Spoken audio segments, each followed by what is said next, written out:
Hello friends, good morning. নতুন একটা ভিডিওতে তোমাদের সবাইকে স্বাগত। আশা করি সবাই খুব ভালো আছো, আমরাও সবাই বিন্দাস আছি। তো এখানে মেয়ে স্কুলের টিফিন করছি। আজকে মেয়ের স্পেশাল বায়না চিজ স্যান্ডউইচ নেবে, তাই এখানে অমলেট করে চিজ স্যান্ডউইচ করছি, যেটা নাকি খেতে দুর্দান্ত হয়েছিল, সেটা মেয়ে বলেছে পরে।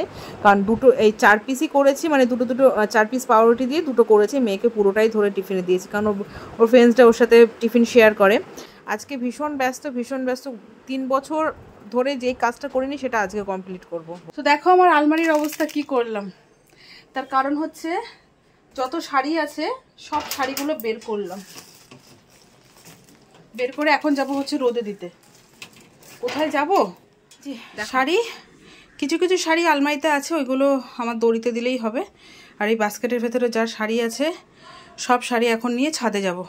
ছাদে বলতে আমি সামনের বাড়ি জেঠুকে দুদিন আগে বলে রেখেছি যে জেঠু তোমার ছাদটা আমাকে ভাড়া দিও। বলছে কত টাকা ভাড়া? আমি যে তুমি যা নিও কিন্তু আমাকে ছাদটা দিও দুদিনের জন্য। বলছে ঠিক আছে তাহলে এখনই আসো, ছাদে রোদ আছে। আমি যাই ভাবছিলাম না কালকে তাড়াতাড়ি ঘুম থেকে উঠে কাল পরশুর মধ্যে দুটো দেবো। তাই ব্লাউজগুলো সব বের করেছি। ব্লাউজগুলো ভাবছিলাম আমার এই সামনে যে দড়িটা আছে ওই দড়িটার মধ্যেই দিয়ে দিই।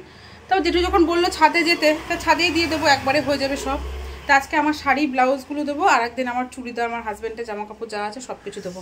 ঠিক আছে বাবা, হাঁপিয়ে গেছি গো। মেয়েকে জাস্ট এক্ষুনি স্কুলে পাঠালাম, গ্যাসটা বন্ধ করে দিলাম, আর ছাদে একটু টাইম লাগবে। চলো তোমাদের সাথেও শেয়ার করবো। ওকে চলো।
আজকে আমার অবস্থা পুরো শেষ।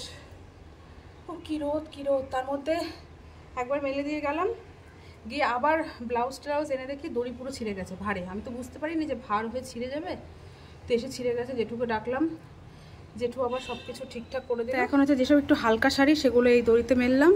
পাটি তো নিয়ে এসেছিলাম, পাটির মধ্যে দিলাম, আর দড়ির মধ্যে হচ্ছে ব্লাউজগুলো দিলাম। আর এই যে কিছু ভালো শাড়ি এখানে দিয়ে দিলাম। ওই যে এভাবে আপাতত থাক। খুব রোদ গো, আজকে পুড়ে গেছে পুরো। তো আরও আছে আলমারিতে শাড়ি ব্লাউজ সবই আছে, যেগুলো ঠিকঠাক থাক, আমাদের বাড়ির সামনে দড়িতে দিয়ে দেবো। চোখে অন্ধকার দেখছি, এতবার ওঠা নামা যায়, হাঁপিয়ে গেছে। চলো এবার রান্না বান্না করি, অনেক বেজে গেছে। বাদ বাকিগুলো আমাদের ঘরের সামনে দড়িতে দিয়ে দিই। ওকে আবার এসে নিয়ে যেতে হবে। ওকে বাড়ি গিয়ে কথা বলছি। ছাদে কি রোদ গো বন্ধুরা, খুব রোদ। নিচে থাকলে বোঝা যাচ্ছে না যে এত রোদ, ছাদে প্রচণ্ড রোদ। কালকে ঠিক করেছি সকালে ঘুম থেকে তাড়াতাড়ি উঠে তাড়াতাড়ি গিয়ে দিয়ে আসবো, তাহলে আমি বেশি রোদ ওঠার আগে আমি তুলে নিয়ে আসতে পারবো। কারণ এই যে মেলে দিয়ে আসলাম না, তার মধ্যে তো ওটা ভেঙে গেছে। জেঠুর সাথে একটু হাতে ধরে ধরে ঠিক করেছে, তো আমি মনে পুরো শেষ হয়ে গেছে, চোখে মনে অন্ধকার দেখছি। তো এই যে বাঁশের গুঁড়ো টুড়ো সব হাতে লেগে গেছে, এখন গা হাত পা চুলকাচ্ছে।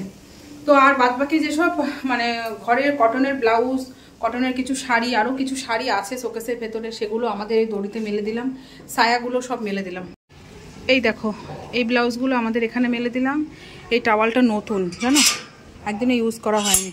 আর এই যে কিছু শাড়ি সায়া সব এখানে মেলে দিলাম। দেখেছো রোদটা, দেখেছো কেমন চরম রোদ। আর এখন বাজে হচ্ছে 11টা 10।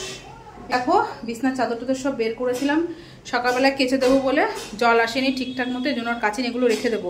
কারণ এগুলো কাচলে আবার মেলার জায়গা নেই, কারণ এগুলো রোদে, এগুলোতে রোদ থাক, নয় বিকেলে কেচে দেবো। আর এখানে রান্না বান্না করছি, গ্যাস ট্যাস তো বন্ধ করেই রেখে চলে গেছিলাম ছাদে। এসে রান্না বান্না হচ্ছে, হাঁপিয়ে গেছি আমি, আর পাচ্ছি না। সকাল থেকে কিচ্ছু খাইনি এখনো পর্যন্ত, যেন মনে হচ্ছে রোদে গিয়ে না আরো বেশি মাথা ঘোরাচ্ছে। আর রান্না করতে গিয়ে কালকেও দেখেছি এই বাড়ির একটা জেঠিমা এখানে মেলে দিয়েছে চাদর টাদর সব কিছু। আর আজকেও দেখেছি মেলে দিয়েছে, তাই ভাবলাম চলো আজকে আমি দিই, ঠিক আছে। কারণ নিজেদের জায়গা থাকলে আলাদা ব্যাপার, লোকের বাড়িতে দেয়া একটু টাপই হয়, কারণ তাকে বলবো সে ওপর থেকে নিচে এসে তালা খুলবে। তার যথেষ্ট ভালো এই জেঠুরা, কেউ এরকম করে না। দেখো আমি তো ওই বাড়িতে ভাড়া থাকি না, বা কোনো কিছু সম্পর্ক নেই, জাস্ট পাশের বাড়ি হিসেবে, তাও আমি ভাড়া থাকি। আমি এত ভালো তোমাদের কি বলবো, খুব ভালো, সারা জীবন মনে রাখতে হয়। তো যাই হোক, অনেক কথা বলে ফেললাম। এবার কি রান্না করছি তোমার সাথে শেয়ার করি। কালকে পাড়ার থেকে থোর রেখেছিলাম, থোরটা রাতেই কেটে রেখেছিলাম। আর আগের দিন যে ছোলা ভিজিয়েছিলাম, ছোলা দিয়ে আলু দিয়ে থোর ঘন্ট করছি। কালকে 6 পিস বাটা মাছ ছিল, ফ্রিজ থেকে বের করেছি। এখানে আবার কালকের জন্য মাছ রাখলাম পাড়ার থেকে, রুই মাছ, জ্যান্ত রুই মাছ। আর রান্না হয়েছে আলু ভেন্ডি ভাজা, আর এই আলু বেগুন দিয়ে করব বাটা মাছের ঝোল। আর এইদিকে তো ঘরটর গোছানো হয়েই গেছে, দেখতেই পাচ্ছি। এখানে মাছের ঝোলটা হয়ে গেছে, কড়াইটা বের করে দিয়েছি, বাটির মধ্যে বসিয়ে রেখেছি। আর একটু জাস্ট কয়েক সেকেন্ড ফুটলে এটা নামিয়ে নেব। তো এই যে এত বাসন আছে, বাসনগুলো মাজবো। এখন বাজে হচ্ছে 12টা। ভাবছি শাড়িগুলো নিয়েই আসি, কারণ এরপর অনেকক্ষণ রাখলে শাড়িগুলোর রং বা গ্লেজ নষ্ট হয়ে যাবে। সব ভালো ভালো শাড়িগুলো আমার, তো নিয়ে আসি। ঝোলটা বন্ধ করে যাই, আর তোমার সাথে শেয়ার করবো নিয়ে আসাটা। নিয়ে আসি, তারপর তোমার সাথে কথা বাড়া। আর তোমাদের কি বলবো, চুলটা এরকম ঠিক করতে করতে রান্নাঘরে ঢুকছিলাম, ঠিক এই জায়গাটা করে আমার ডান হাতের এই কনুইটার মধ্যে এমন জোরে ব্যথা পেয়েছি, যেন মনে হচ্ছিল ওখানে আমি পুরো শেষ। আমার এই ডান হাতটা পুরো অবশ হয়ে গেছে এরকম মনে হচ্ছে, এখনও টাটাচ্ছে। মানে হাড়ের মধ্যে ব্যথা পেয়েছি তো প্রচণ্ড পরিমাণে লাগে। জানি না আজকে কার মুখ দেখে উঠছে কি উঠছে, মানে শরীরের উপর এতটা ধকল যাচ্ছে আজকে, সেটা আমার নিজের দোষেই, কিছু করার নেই। চলো, ঝোলটা হয়ে গেছে, জ্বালা টালাগুলো বন্ধ করে দিই, নাহলে আবার চলে আসবে অতিথি এসে খেয়ে চলে যাবে। ঠিক আছে, তো চলো নিয়ে আসি। আর এই যে কিছু জামা কাপড় কেচেও দিলাম, মানে আমার নাইটি, মেয়ের, এই যে এগুলো সব এখানে রেখেছি, জল ঝরে যাক। এগুলো যখন ঘরে নেব তারপর এগুলো মেলে দেবো। ওকে। উফ বাবারে বাবা, এখন গামছা নিয়ে গেছিলাম, ভেবেছিলাম তো সব কিছু নিয়ে চলে আসবো, তারপর জেঠু বলছে একটু উল্টে দাও, উল্টে না দিলে ভালো হবে। তা শাড়িগুলো কিছু উল্টে দিলাম, আর ব্লাউজগুলো নিয়ে চলে আসলাম, কারণ ব্লাউজগুলো বেশ ভালো গরম হয়ে গেছে, তখন একবারে আনতে পারবো না, এজন্য নিয়ে আসলাম। আর জেঠু বললো তোমার কাছেই চাবি রেখে দাও, মানে বিশ্বাস করে তোমার কাছেই চাবি রেখে দাও, তুমি তো যাবে, তুমি আবার খুলে নিয়ে এগুলো ঠান্ডা হোক, পরে আমি বাদবাকি কাজগুলো সেরে নিই। ঠিক আছে। তো ফ্রেন্ডস, আমার আজকে বিধ্বস্ত অবস্থা, এই দেখো দুবার গিয়ে সব একবারে নিয়ে চলে আসলাম। ফ্যান চালিয়ে দিয়েছি একটু ঠান্ডা হোক, তারপর এগুলো পাটি পেতে ওই ঘরে ফেলে রাখবো, তারপর একবারে কালকেও কিছু রোদে দেবো, দিয়ে একবারে আলমারি গোছাবো। বাবা হাঁপিয়ে গেছি গো। আর কারণ খাটের মধ্যে রেখে দিতে পারতাম, স্যার আসবে পড়াতে, এভাবে রাখলে তো আর হবে না। তো একটু ঠান্ডা হোক, তারপর ওই ঘরে রেখে দেবো। ওই ঘরটা মুছবো, এখনও ঘর মোছা বাকি, রান্নাঘরটা কমপ্লিট হয়েছে। এখন 1:15 বেজে গেছে, এখন ঘর ঝাড় দিয়ে ঘর মুছে স্নান করবো। আমার ফ্রেন্ডস এখন বাজে প্রায় 3:30-এরও বেশি না বাবা। তো এখানে মেয়েকে স্কুল থেকে আসার সময় হাজব্যান্ড নিয়ে এসেছিলো হচ্ছে আইসক্রিম, তো এখানে খাচ্ছি। স্যার চলে আসবে আরেকটু পরে, আসলো বলে। তো ওই জামা কাপড়গুলো সব ওই ঘরে রেখে এসছে। আর আমার হাতটা না এতটাই ব্যথা, দেখো তোমরা বুঝতে পারবে, এখানটা ফুলে গেছে। থার্মোপ্রুফ জেল দেখেছো, ফুলে গেছে জায়গাটা। থার্মোপ্রুফ জেল দিলাম, আমি হাত নাড়াতে পারছি। মেয়েকে যে এরমভাবে রেখে খাওয়াবো বা আমি খাবো পাচ্ছি না, জানো তো, প্রচন্ড টাটাচ্ছে। মার আইসক্রিম ফ্লেভার হচ্ছে বাটারস্কচ, আমার হচ্ছে কুকি, আর বাবার হচ্ছে শালিমা ফ্লেভার, মানে ফ্রুট।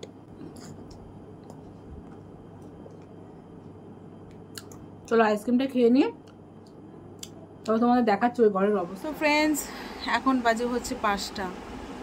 তো স্যার জাস্ট এক্ষুনি আসলো, এতক্ষণ তো ফোন দেখছিলাম, ফোন দেখতে দেখতে ঘুম পেয়ে যাচ্ছিলো। শরীরটা যেহেতু ভালো না, হাতটা প্রচণ্ড পরিমাণে যন্ত্রণা করছে, জানি না কি হবে, খুব যন্ত্রণা করছে। তখন যদি একটু বরফ কিংবা ঠান্ডা জল দিতাম তাহলে এতটা হয়তো ফুলতো না বা ব্যথা হতো না। তখন তো কাজের মধ্যে ছিলাম, তাই না? কাজের মধ্যে থাকলে আর কি ইচ্ছে করে বলো, তখন নিজের যত্ন নিতেও ইচ্ছে করে না। কোথায় ব্যথা, কোথায় বিষ, কিচ্ছু মনে থাকে না। তো এই দেখো আমার এই ঘরের এখন এই পরিস্থিতি। স্যার আসলো, এখন আমি এই ঘরে চলে আসলাম। উফ, দেখো কি অবস্থা। এই দেখো সব এরকমভাবে মেলে দিয়েছি, মোটামুটি সব ঠান্ডা হয়ে গেছে।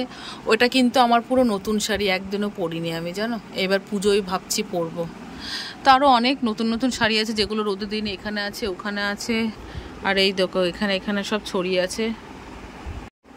ভাবছি কি বসে বসে এই শাড়িগুলো এক জায়গায় করে রাখি, কারণ এরকমভাবে ছড়িয়ে ছিটিয়ে রাখলে তো হবে না। আর ব্লাউজগুলো পুরোপুরি ভাঁজ করে রাখি, তাহলে ব্লাউজগুলো কুঁচকে যাবে। এরকমভাবে থাকলে না ব্লাউজগুলো পুরো কুঁচকে যাবে, তাই একটু ভাঁজ করে রাখি। ওকে, তো চলো ভাঁজ করি। আমার নাকের এই জায়গাটা মনে হয় ফোড়া ফোড়া উঠছে, কি জানি কিছু বুঝতে পারছি না। কালকে এই সাইডটা ব্যথা করছিল, আজকে দেখতে এই সাইডটা ব্যথা করছে, কি জানি কিসের জন্য। শরীরের মধ্যে জ্বালা বিষ যন্ত্রণা এত কিছু ভালো লাগে না আর। ঠিক, চলো ভাঁজ করি।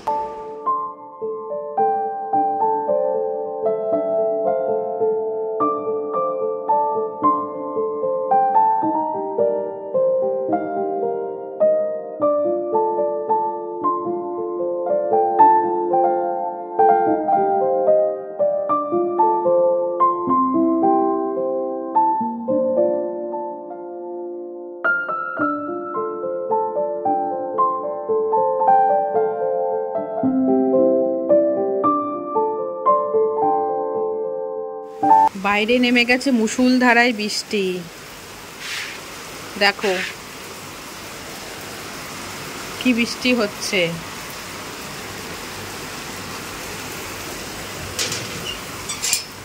যাক, ওয়েদারটা একটু ঠান্ডা হলো।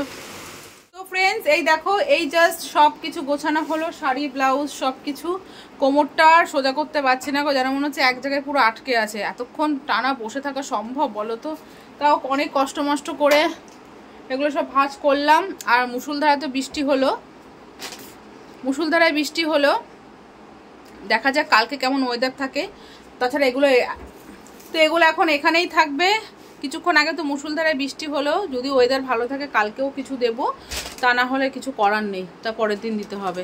যতক্ষণ না আরও বাদবাকি জিনিসগুলো রোদে দিতে পারছি ততক্ষণ এই জিনিসগুলো এখানেই থাকবে। আর হচ্ছে এর মধ্যে হাজব্যান্ড অফিস থেকে এসেছিলো, মিক্স চাউমিন নিয়ে এসেছিলো। আমি বলেছিলাম কিছু খাবার নিয়ে এসেছিলো, তা তিনজন মিলে খেয়েছি, সেটা তোমার সাথে শেয়ার করতে পারিনি। আর এখন করতে হবে হচ্ছে মেয়ের প্রজেক্ট, তাই তো? আমি তো করলাম, আর কি করলে তুমি? আর তুই কাটিং করেছিস, ওগুলো সেটিং মিটিং কে করবে? কে করবে বল এবার? আমি 8টা ফুল বানিয়েছি। ভেরি গুড, ঠিক আছে। তো মেয়ের প্রজেক্টে একটু হেল্প করতে হবে। আর এখানে দেখো কিছু কিছু বের করেছি, শাড়ি টাড়ি সব, এগুলো এখন যাব হচ্ছে, যাব বলছি কিন্তু জানি না যাব কি না, কালকেও আবার যেতে পারি।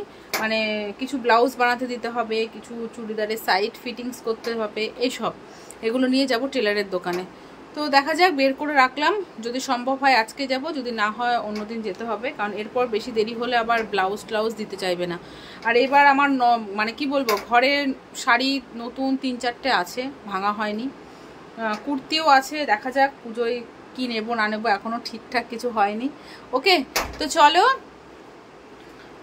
মেয়ের প্রজেক্টটা করি আর ভিডিওটা এখানেই শেষ করি। পেটে কারো অতটা খিদে নেই, চাউমিন খেয়েছি বলে। ভাত তবে করতে হবে, মাছের ঝোল টোল যেহেতু আছে, অল্প করে সবাই রাতে ভাত খাবে। ওকে, তো এখন কটা বাজে রে বাবা? এখন দেখি কটা বাজে, এখন বাজে হচ্ছে 7:45। ঠিক আছে, চলো ভিডিওটা আমি এখানেই শেষ করি। যদি তোমাদের কিছু ভালো লেগে থাকে অবশ্যই লাইক করো, কমেন্ট করো। টাটা, দেখা হচ্ছে নেক্সট একটা ব্লগ ভিডিওতে। Bye bye, love you all, good night.